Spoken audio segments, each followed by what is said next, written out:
बच्चों, स्वागत है आपका हमारे YouTube चैनल पे। मैं हूं गायत्री और आज जो टॉपिक हम कवर करने वाले हैं वो है न्यू इकोनॉमिक रिफॉर्म 1991।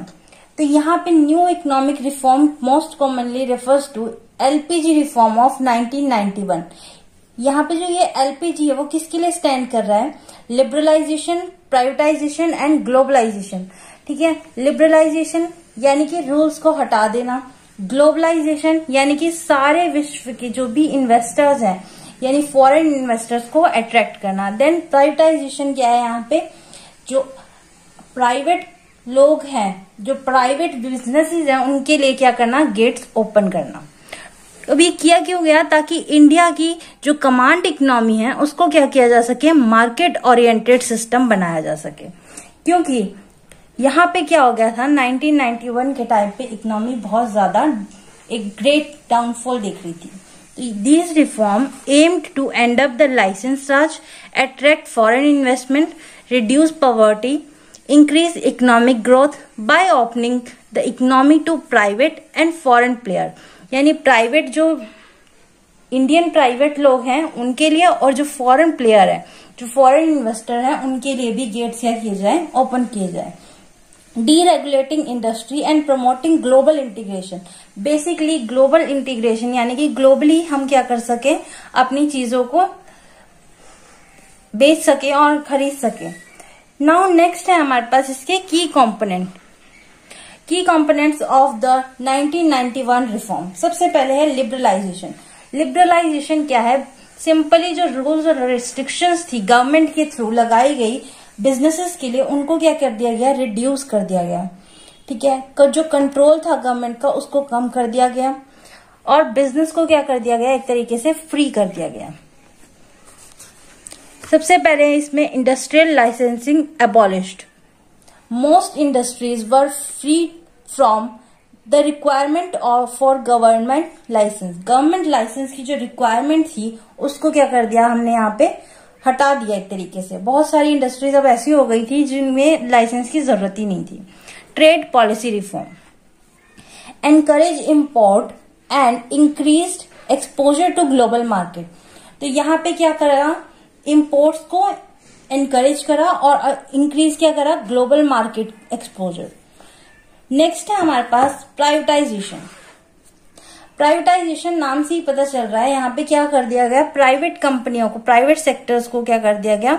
एक तरीके से खुली छूट दे दी गई कि आप भी अपनी क्या कर सकते हैं? बिजनेस प्रैक्टिस को इजीली कंडक्ट कर सकते हैं। Reduce the government's stake in public sector enterprise to promote efficiency and attract private investment. क्योंकि यहाँ पे गवर्नमेंट की हालत ऐसी हो गई थी कि फंड्स की क्या हो गई थी?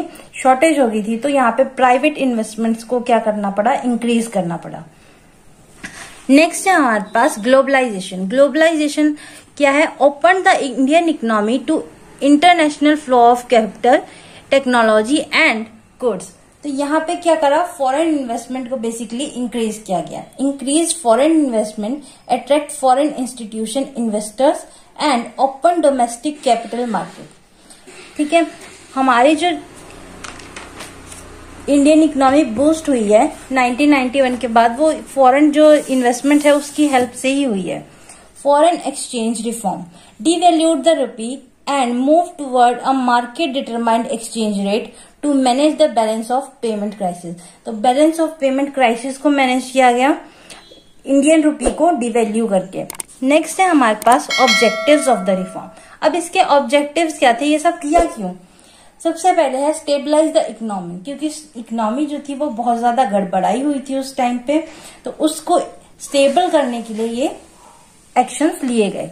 Address a balance of payment crisis and high fiscal deficit. तो इन दोनों को बैलेंस करने के लिए क्या किया गया? ये स्टेप लिया। Promote growth, increase the rate of economic growth and reduce poverty. जो इतनी ज्यादा गरीबी देख रहा था इंडिया, उसको क्या करना था? कम करना था और इकोनॉमिक ग्रोथ करनी थी, इसलिए ये फैसला लिया गया। Enhance competitiveness, create a more competitive environment by removing hindrance and foster private sector participation। यहाँ पे जो कॉम्पिटिटिवनेस थी उसको क्या कर दिया? इंक्रीज कर दिया, क्योंकि अब प्राइवेट जो इन्वेस्टर्स है वो भी आएंगे, प्लस फॉरेन इन्वेस्टर्स हैं वो भी आएंगे। तो यहाँ पे क्या हो गया, कंपटीशन इंक्रीज हो गया और एनवायरमेंट क्या बन गया, कॉम्पिटिटिव एनवायरमेंट बन गया। ठीक है, नेक्स्ट है हमारे पास modernise the economy, transition from a planned protected economy to a more market oriented system with great global exposure.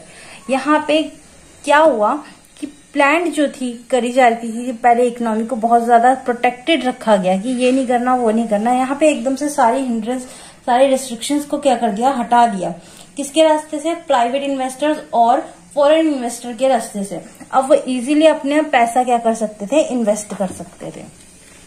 अब इसके आउटकम्स क्या रहे, ऐसे केस में क्या हो गया, यहाँ पे बहुत ज्यादा इन्वेस्टमेंट क्या होगी, हमारे पास बढ़ गई। तो यहाँ पे जो ग्रोथ रेट था, जीडीपी जो था वो क्या हो गया, इंक्रीज हो गया।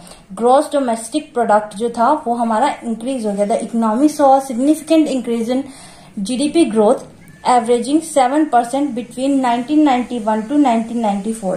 ठीक है, यहाँ पे जो जीडीपी था वो इंक्रीज हुआ। नेक्स्ट हमारे पास इम्प्रूव्ड इन्वेस्टर कॉन्फिडेंस, तो यहाँ पे इन्वेस्टर्स का जो कॉन्फिडेंस था वो भी इंक्रीज हुआ है। Made the economy more attractive for foreign investor by providing a more transparent and process driven exit for businesses. तो यहाँ पे क्या है, फॉरेन इन्वेस्टर्स को क्या किया गया, अट्रैक्ट किया गया एक तरीके से कि आप आइए और यहाँ पे इंडिया में पैसा लगाइए। ठीक है, जब यहाँ पे आपको रिटर्न अच्छा मिलेगा, आपकी एक इन्वेस्टर को क्या चाहिए होता है, हाई रिटर्न, ठीक है, एंड लो रिस्क। तो यहाँ पे जब आपको हाई रिटर्न और लो रिस्क मिलेगा तो उस केस में क्या होगा, ज्यादा से ज्यादा लोग क्या होंगे, अट्रैक्ट होंगे, ज्यादा से ज्यादा इन्वेस्टर अट्रैक्ट होंगे। नेक्स्ट है हमारे पास enhanced international integration, successfully integrated India into the global economy. यहाँ पे किस में एंटर कर चुका है अब इंडिया, ग्लोबल इकोनॉमी में। क्यों, क्योंकि यहाँ पे किसके लिए गेट्स खोले हैं, फॉरेन इन्वेस्टर के लिए।